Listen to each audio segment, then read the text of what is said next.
one place I hunted, the guy used to drive his truck right up through there was like a logging road, and he would drive his truck right up through the woods and literally shovel corn out of the bed of the truck. And like, that was his baiting. And I guess no one ever did anything about it, so he never stopped doing it.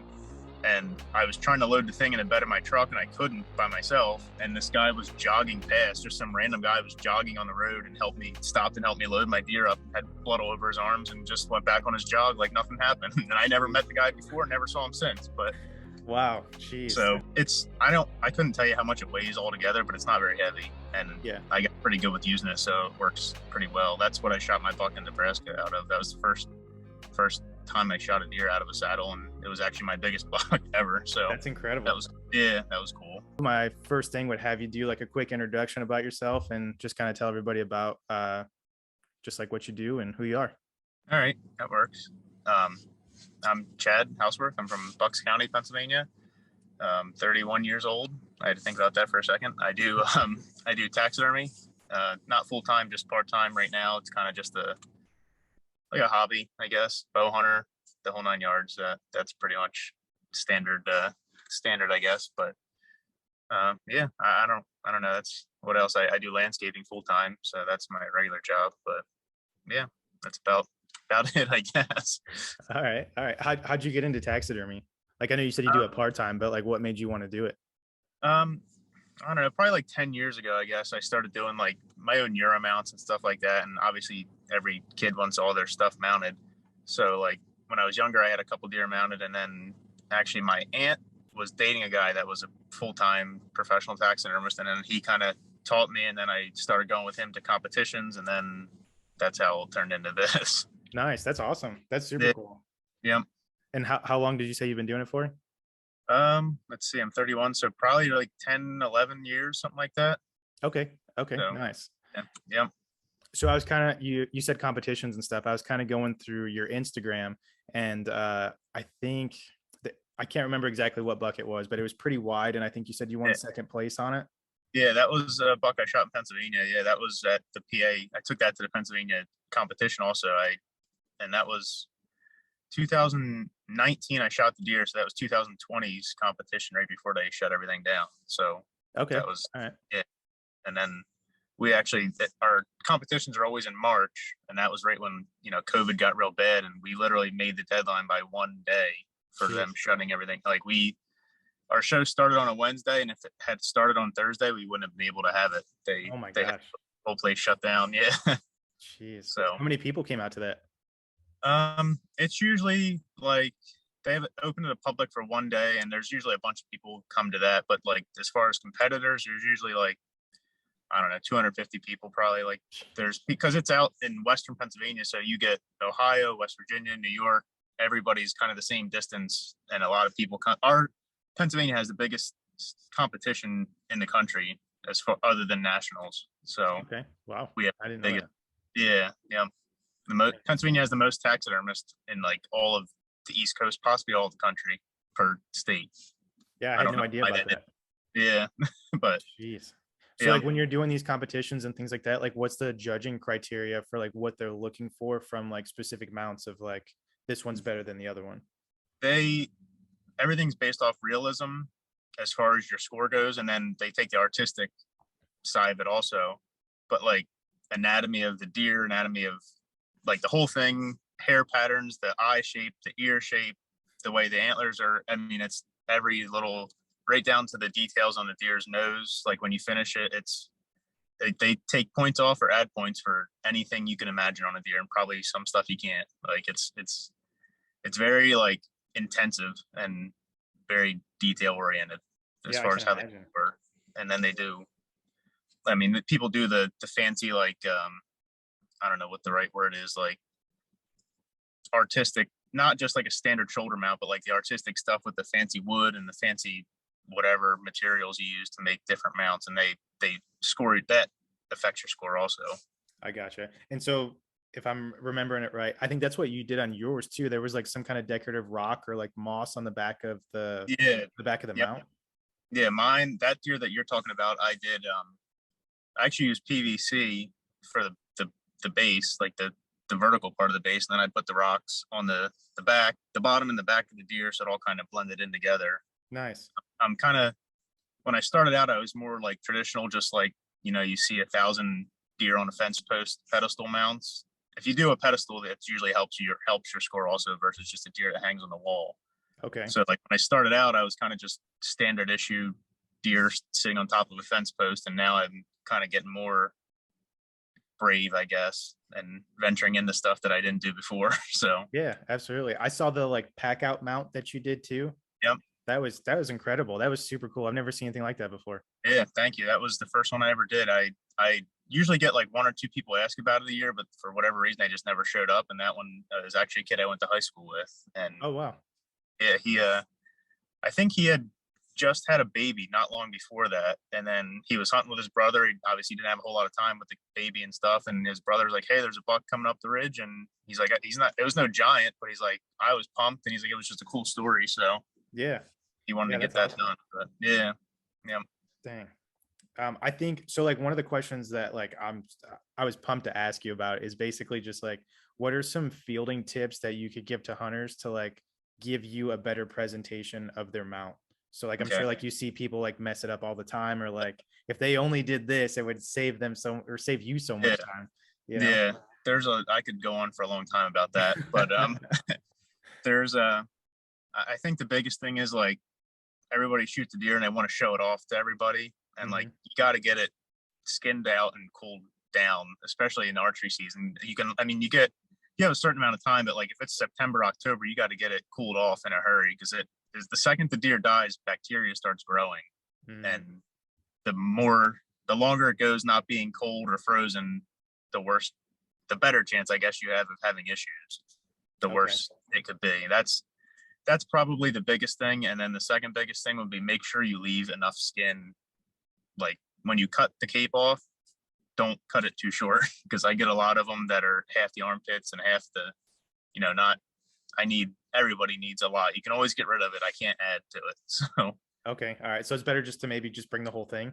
bring the Like whole if it, thing. I always tell people, like, when you're gutting a deer, when you go up and you hit the rib cage, that's where I do my circle around, and that way I have the arms, I have the shoulders, I have all that, and I can always cut it off if it's too long.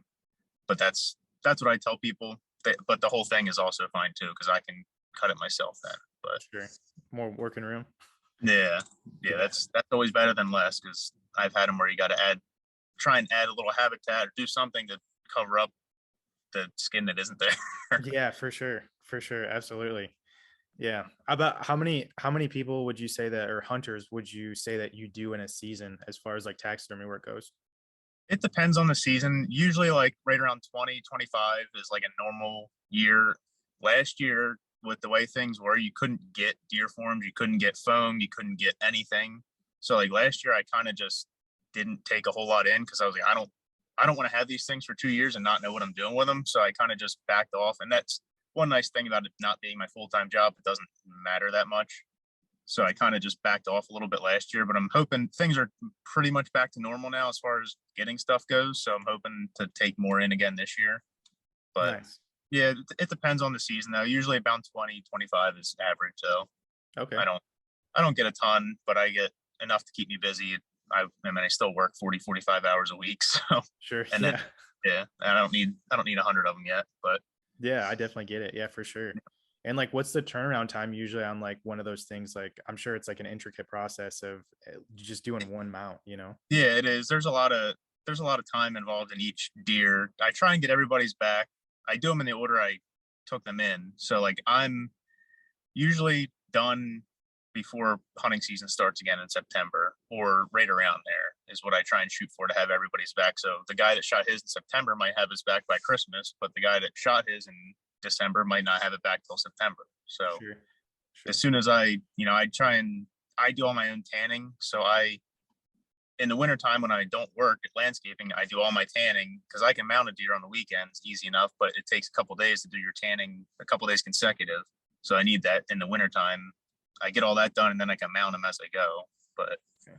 I find that fascinating. That's awesome. That's cool to hear about it and stuff, you know, just the it's process of fun. how it goes. It's a lot. Like a lot more than I ever imagined when I first started learning. I know that there's a lot to it, and I'm starting to get more into like the fur bearers, and I actually I've never mounted a turkey in my life, and I shot 2 really nice ones this year. So I'm gonna get the one. I've never got a turkey mounted either. I'm gonna get one done by someone that does them all the time, and then I bought a bunch of DVDs, and I'm gonna try and learn how to do one myself because I've That's never awesome. done. So yeah, I never really had any interest in doing turkeys, but like it doesn't hurt to learn. So Yeah, I don't know absolutely. if I'll ever offer it to customers until I get good at it, but Right. at least Yeah. I'm gonna try it anyway. So Yeah, for sure. You got to try, right? yeah, exactly. Yep. So I guess like getting into like you a little bit is basically like I know you said that like you do a lot of like taxidermy work and stuff and you work full time too, but like I also saw that you hunted 4 different states this last year too. Like you Yeah, I don't know if it was last year. Last year I hunted 3 states, I think. 3 states. But Okay. normally I do hunt 3 or 4 different states every year. Yeah. Last year I hunted PA, New York, and Nebraska. But usually, like Pennsylvania, just last hunting season, passed a law where you can't bring. I live like 5 minutes from New Jersey, so like last year Pennsylvania passed a law that you can't bring any brains or spinal parts or any of that stuff across state lines. So like I used to hunt Jersey a lot because it was so close, and I Sure. could you can buy like 7 buck tags in New Jersey. Jeez. So like I used to hunt over there a lot because it's right there, and if I had a buck in PA is a 1 buck state. So if I had time, I'd just go over there and hunt with a bow or a muzzleloader or whatever. And like now, I either have to take it to a butcher shop over there. I butcher my own deer, so I either got to take it to a butcher shop or do something with it, and then to be legal to bring it home. So Right. it's just not worth the headache. So I didn't hunt New Jersey last year, but Okay. yeah, I did hunt Nebraska and New York last year. My uncle lives in New York and has 200 acres, so Oh, I go up nice. That's there. awesome. That's Yeah, super cool. that's there's some big deer up there. That's a lot of fun. But Nice. And how'd you get hunting in Nebraska? one of my buddies lives out there. He moved out there for college and he bought a house and he lives there now. So Oh, that's and he incredible. just has yeah, it's awesome. It's nice to have friends in different parts of the country. Yeah, that's Just awesome. That's yeah, super cool. he's got he's got a bunch of permission on some really good spots, and there's a ton of public land out there also. So Okay, he, nice. he, between him and I, and his family and everybody out, like there's always at least 1 or 2 big ones that get killed every year out there, and there's a lot of big ones around. So it's That's cool. awesome. The whole different world than where I live and hunt around here. So Yeah, yeah, completely maybe different hunting strategies and things like that. different everything, yeah. Because it's very like I don't want to say suburban, but like very populated here. Like you're hunting a lot of backyards. Like 30 acres is like a big chunk of woods here, and that's the biggest property I have to hunt is 30 acres. Okay. But and out there, like you don't hear cars or anything. You're just in the middle of cornfields and woods. So, Yeah. Jeez. but That's definitely different for sure. yeah, it's a big change. So like when you're going through like your hunting setup for like out east, like what does that look like? Like what kind of bow and stuff are you working with? I shoot a Mathews. I just bought it last fall. The V3 or whatever it is. Okay, nice. Yeah, and I kind of have my bow set up for out west because I do go out. I go to Nebraska. I go elk hunting in Idaho or wherever, Colorado, a couple different times. Like, so I kind of have my bow set up for out west, and then just it works here too. Like, if it's going to kill an elk, it'll kill a deer. Yeah. So I Yeah, don't for like sure. change it too much, but I keep everything kind of western set up long. Dial, spot hog sight, the whole 9 yards, so I can shoot long distance. I do practice long distance, and you don't have to shoot very far here to kill anything because you Sure. can't. But Yeah. What do you feel comfortable shooting out to?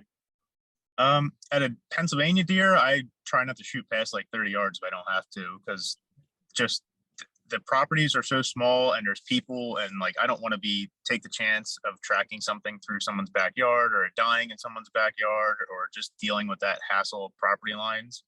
So I try and keep my shots pretty close in PA. Out west, it's a lot like I'll shoot 50 yards, 60 yards if I have to, just because it's different. Like you don't have to worry about that stuff as much because there's just huge property, huge area, and the deer are probably 50 pounds. An average buck's probably 50 pounds heavier than the things we have running around here. So Yeah. Yeah, absolutely. So like I guess like hunting over there too, like are like if you were to shoot a deer and it goes across the property lines, are people usually pretty cool about it? Like they give you a for the hard most time? part, yeah. Like I've never had a bad experience with tracking a deer. I've had people yell at me because I was hunting like near their house. Like I was allowed to be where I was, and I was far enough away, but my wife doesn't like guns, this, that, whatever. That's what bow hunting is not bad because it's, they don't see you. But if you Right. go out with a gun, you're sitting there with orange on. I don't gun hunt very often around here because it's just a nightmare. But I've never had to deal with people. The one year I shot a buck, I drove a big lifted truck at the time, and I was trying to load the thing in the bed of my truck, and I couldn't by myself. And this guy was jogging past, just some random guy was jogging on the road and stopped and helped me load my deer up, and had blood all over his arms, and just went back on his jog like nothing happened. And I never met the guy before, never saw him since. But Wow, jeez, so that's incredible. most people are pretty good, but there are definitely some issues. But yeah, I can have that anywhere. Yeah, I don't know if you've ever seen that guy. He runs the YouTube channel Hunt Urban, and he goes around like knocking on everybody's doors and things like that. I think he's out in Jersey, and he just gets like permission houses to go hunt. Yeah. And he's hunting like 5-acre plots and things like that. Yeah, that I've seen different stuff like that, and that doesn't interest me very much. I don't know. It's definitely neat. Like I like watching the videos, and it's cool to see. But like as far as doing it myself, I'm not a very much of a people person when it comes to that. I feel like I wouldn't deal well with that. Yeah, absolutely. Avoid talking to people while I'm hunting. Yeah, for sure. But yeah, I definitely get that. Like especially like hunting the public land and stuff too. Like come gun season, like it just seems like everywhere you turn your head, you could see somebody else. You're looking for somebody else, or you see like the places I used to hunt in Jersey were, I hunted there in gun season and never saw people, but there was tree stands everywhere. So I don't know what these people were doing, but like I got to different spots. Like I had a spot picked out. I'm like, oh, I'm going to get here super early and just sit here and see if anybody comes in the parking lot. And nobody ever did. And then like it got to be like almost shooting time. I'm like, I better get going because no one's showing up and I'm going to be late and then no one ever did show up. I was there all day. No one ever showed up. And it was a good spot. Like I shot a lot of deer there, but wow, that's awesome. I guess people just didn't hunt. And that was the first day of gun season. I was very surprised. Jeez. But Pennsylvania's not like that. There's a lot of people that hunt public here. It's a lot different. For bow and gun? More so for gun. A lot of guys do drives in gun season, and state game lands are just another place to walk through. But like Jersey, you can bait as much as you want. So that's what a lot of guys do. Like there's guys, I don't know how Michigan is. I'm not a big bait person. Like we're allowed to do it here. It just never really did much for me. But like over there, guys will sit in a cornfield with a corn pile in front of them that they put there. And to me, that doesn't really seem that much fun. But yeah. No, I get that. They banned it in Michigan a couple years back, and they said that it was just a temporary thing, but we're still here and you can't bait at all. So yeah, it is what it is. Where I live here, it's like a special regulations thing where you can bait, but it needs to be like in a feeder, like a spun out feeder. You can't have it just poured on the ground or whatever. Okay. But in Jersey, you can do whatever you want. Like, I don't know. Apparently there's like no rules or no one cares, because I know the one place I hunted, the guy used to drive his truck right up through there was like a logging road, and he would drive his truck right up through the woods and literally shovel corn out of the bed of the truck. And like, that was his baiting. And I guess no one ever did anything about it. So he never stopped doing it. That's weird that there's no regulations as far as like how much you can put out and stuff. Because this guy would, like, he had corn. He must have went to like a grocery store and bought, like, there would be like cucumbers and fruit. I mean, a mound of this stuff, and like just anything he could find, I guess, for cheap that he thought deer would eat. And it would be like just a huge pile right in front of his tree stand, like literally 10 feet in front of his tree stand. Jeez, that's wild. But, yeah, Pennsylvania, there is a limit on how much that your feeder can put out. I don't know. I think it's like 5 pounds or something like that, but I don't know. I don't have a feeder. I don't even know. But yeah, it's different for sure. Yeah, I can imagine. Yeah, geez. Have you gotten on the saddle hunting trend? I did bite the bullet there. In 2020, I guess it was, I started, like, I ordered it. Actually, we went to Idaho to elk hunt in 2020, and I ordered it while we were driving to Idaho, and it came while I was gone. And I messed around with it a little bit that year, but then last year I really got into it, and I didn't hunt out of a tree stand at all last year. So, oh wow, what's your setup look like? It's a tethered, what is it, a Phantom, I guess. Okay. And I got rope mans on everything, and nothing like super out of the ordinary, a tethered platform, and then I had Lone Wolf sticks from when I was younger or whatever, and I cut them down and put double steps on them and put aiders on them.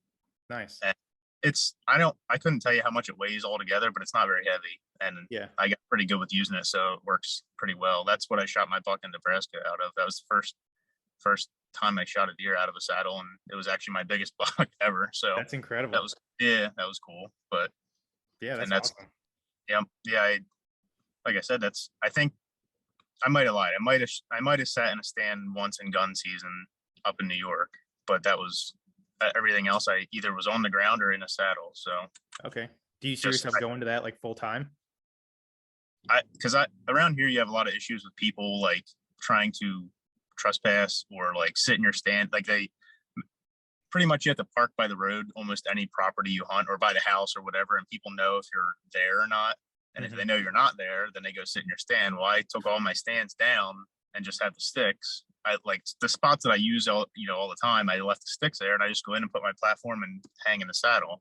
So they either got to take a stand with them, or if they saddle hunt, which I don't know anybody else that does really. So right. That's smart. I didn't think about that, leaving the sticks out there, because I feel like that's half the battle sometimes, is just getting those sticks up there and things like that.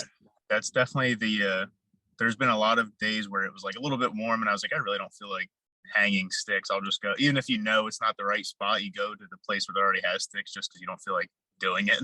Yeah. Which isn't always the best idea, but when it's 85 degrees in September, it's not that appealing to hang off the tree and put sticks up. Yeah, for sure. Absolutely. Yeah.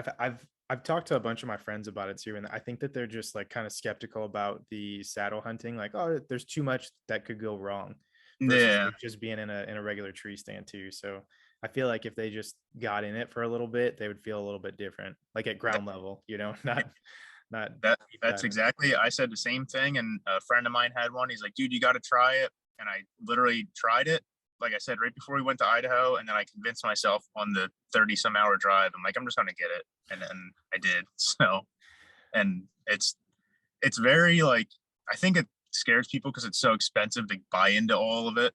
But then once you're into it, like it's not like a tree stand where it gets rusty and sits out in the woods all year long. Like it's in a Tupperware box in my house. So it's other than the bridge and other wear items, it's never going to wear out. Yeah. So, that's true. And especially like if you have multiple sets, like even on public land, like you don't have to go back at the end of the year to go take down all your sets, like I think that's huge. And you don't have to worry about someone, like if you find this, secret spot on public land that's really good, you don't want to leave a stand there for anybody else that walks in to see it. So yeah, I don't know how, like we're in Pennsylvania on public, you can leave a stand till I think it's like 30 days after the season ends, and then you got to get out. So like there's a lot of guys that just put a stand up and leave them there all year. And then anybody else that walks in knows, well, somebody's hunting here or not or whatever. So that's always I like to be very inconspicuous if I can and try and keep my, my profile very low. Yeah, for sure. Absolutely. I feel like I'm like the same way. Like if I'm walking in and I see a whole bunch of stands, I'm like, I'm going to just keep going. You know what I mean? Like that's not it. No, I'll leave if I have to and go somewhere else. Like I'd rather not. I don't want to deal with people at all. Yeah. Yeah, I think that that's like one of the main things is like there's different pockets of state land in Michigan, obviously, but like most of them for where I'm at right now, it's mostly just like 50-acre parcels or like 100 or 200 acres, to where it's like if you come back, you're ruining somebody else's hunt, and you can't really like go further out. So like that kind of sucks a little bit, but yeah, it is what it is. Yeah, that's kind of how it is here too. There's one right down the road here that's probably, I don't know, maybe 300 acres, and that's probably like one of the bigger ones in our area, but it's not very good. So but that's kind of a lot of our state land, is at least the local stuff here. It's like it's very rocky here, so it's just like big boulders everywhere, and then what isn't big boulders is big sticker bushes, so there's not like a whole lot for the deer to do in the state game lands. There's really no reason for them to be. You can find better areas, but for the most part, it's not that great. Yeah, it's not holding them too well. No, like you can get them on the edges, and there's definitely spots that I mean, I'm not going to say there's not good spots on public, but they're far and few between. Sure, absolutely. So I'm kind of backtracking myself here, but like, I should have asked you this at first, but like, what got you into hunting? Like, what was it like a certain person, or like did you a family thing? Yeah, my dad. I started going gun hunting with my dad when I was a kid, and I guess turkey hunting was probably before gun hunting, but then or deer hunting, And then I hunted with a gun. My dad only gun hunts, so I hunted with him, and that was our gun season's only 2 weeks. So when I was a kid, like that's what you got, and you only got like for me being in school, I got the first day in PA. We always had the first day of gun season off, Oh, so that's I had nice. yeah, that's like a state thing. I don't know, but so I had the first day, and then I might take off like Friday or whatever of the first week, and then you get the 2 Saturdays, and that's it. Mm. And that when I was a kid, like that wasn't really enough. I started getting a little bit older, and then I started, I shot a bunch of deer with a gun, but then like I started getting older and like watching the Drurys and all these other guys on TV shooting all these giant bucks with a bow. And I'm like, I want to bow hunt. Like that seems a lot better. You get all this other time, and this is when everybody shoots these giant deer, which obviously they're in Iowa, not Pennsylvania. But Yeah, yeah, yeah. so then I was probably like 16 or so when I started bow hunting. Okay. 15, I guess. I don't know. I couldn't drive yet. And then my dad had to drive me around and drop me off wherever I was going to go hunting. But then that's, I shot the last buck I shot in Pennsylvania with a bow or with a gun was 2008. And since then, I still go out with the gun every once in a while just to say that I did it. But Yeah. every year since then, I've shot a buck with the bow in bow season. So Jeez, that's incredible. yeah, that's something I want to hold on to. I don't Yeah. I don't really like gun hunting around here very much, so I try not to do it. Yeah, that's awesome. That's incredible, man.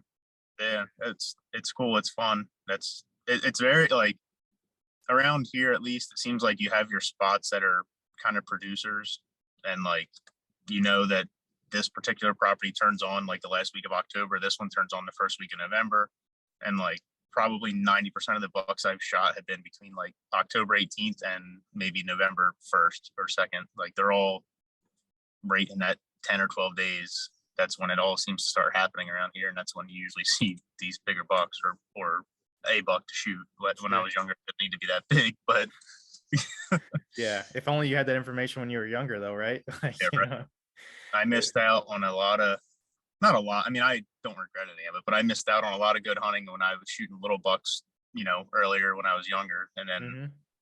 now I become a little more patient. Yeah, sure. Absolutely. Do you have like a favorite hunt out of like all the deer that you've harvested? um, I don't know. That would be hard to say. The buck I shot last year in Pennsylvania was pretty cool. I don't know if it might be my favorite, but it's probably the most one that sticks out in my mind right now, just because I was saddle hunting, so I had I forget what company it is. It's a little tiny platform. It's literally like 7 or 8 inches long and like 4 or 5 inches. I think Out on Limb makes it maybe. Okay. And I had it in this tree where I always hunt, and with this set of regular climbing sticks going up to it, and like I sat there. It was October 26th or 27th, so like a good time to shoot a deer, like a good time to see a buck cruising or whatever. And I sat there all night, and I think I saw one doe, and it was like a little bit earlier than I should have been getting down. Like there was still probably like 10 minutes of shooting light left, and I'm like, this is dumb. Like I'm getting out of here. Like I was tired, hungry, the whole 9 yards. I'm like, I'm getting out. So like I undo my tether, and I have the lineman's belt around the tree, and I have like 1 foot on the platform and 1 foot on the sticks. And I look up, and this buck that I ended up shooting was like 30 yards away, just like walking past me.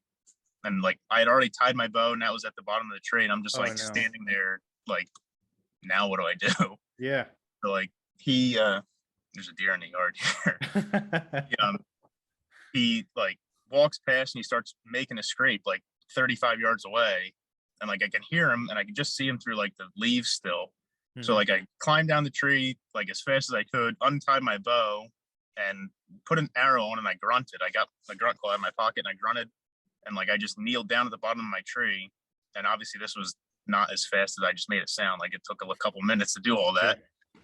And like the buck turned and walked right up to me at like 8 yards, and I heard him walking towards me. I drew back, and it was like 7 or 8 yards, and I shot him right in the front in the chest, and like buried right up to the fletchings, and he wheeled around, and he only ran like 40 yards and died. But Wow. like it was pretty like I guess I shot deer on the ground before, but like that was pretty wild. Like he came in, had his ears pinned back, and his head like cocked in the whole 9 yards. Like it was pretty neat. And I'm like, I couldn't see him walking towards me till he got to like 10 yards, just because of the way the hill went up.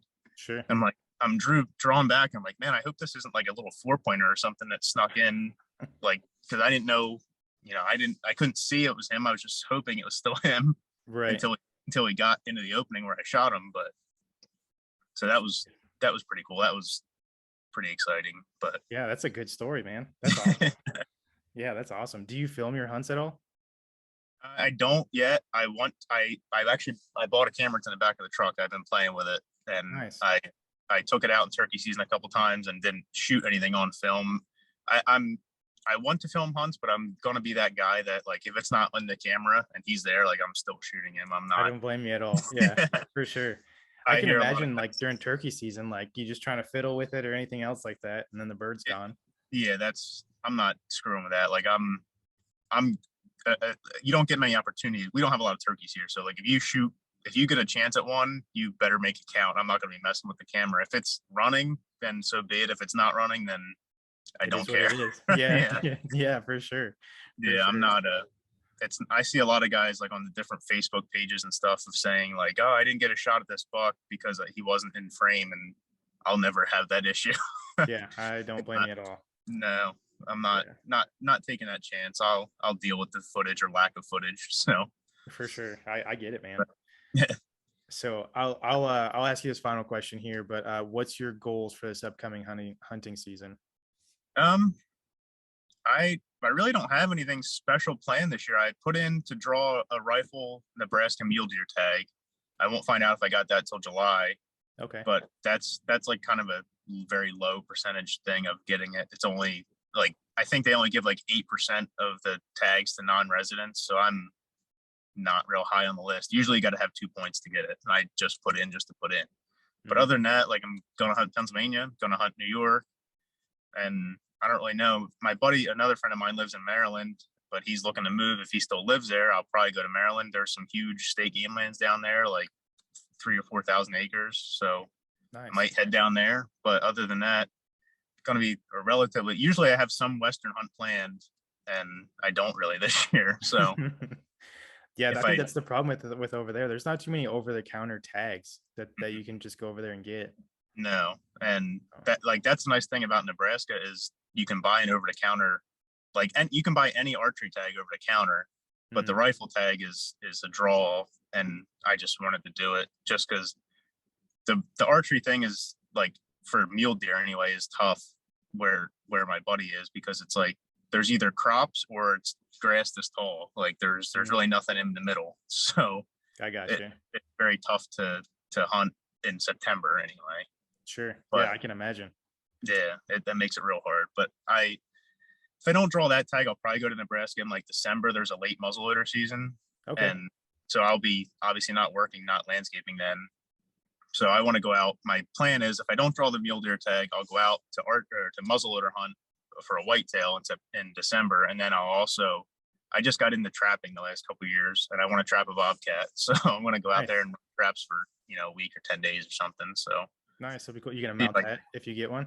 I want to, yeah. I would love to compete with one. So we'll see. Or even anything out there is, we have coyotes here. There's not a ton of them, and they're not very big. I don't know. We don't have nice coyotes. Out west has nice, pretty coyotes. Sure. I get what you're saying. They, if I can trap something like that out there, I would definitely take that to a competition. That would be cool. But yeah, that'd be awesome. Yeah, we'll see. But I'm hoping to do something out there. That's pretty much my fallback, is if I don't have anything else, I go to Nebraska. That's a good fallback to have, It's fun out there. Yeah, absolutely. Well, I appreciate your time, man. Like, thanks so much for talking with me and things like that. If you want to give like a plug for your Instagram and stuff so people can find you and follow you. Yeah, it's just Housworth Taxidermy. That's it. On Facebook, on Instagram. That's pretty much where I put everything. So I do more. I don't really do much on Facebook. I'm not real big on that. I like Instagram more. So okay, I do more on there. But yeah, that's it. Just Housworth Taxidermy. And then I don't know. I'm hoping, I'd like to put more stuff on there, like as far as the filming and the stuff like that. So hopefully I can start doing more of that. But Yeah, absolutely. I find that interesting, and I'm sure a ton of other people will too. So yeah, yeah, definitely. That's a good yep, one. So again, man, thanks for everything. I appreciate yep, it, and good yep, luck to this season. yep. You too. Thank you.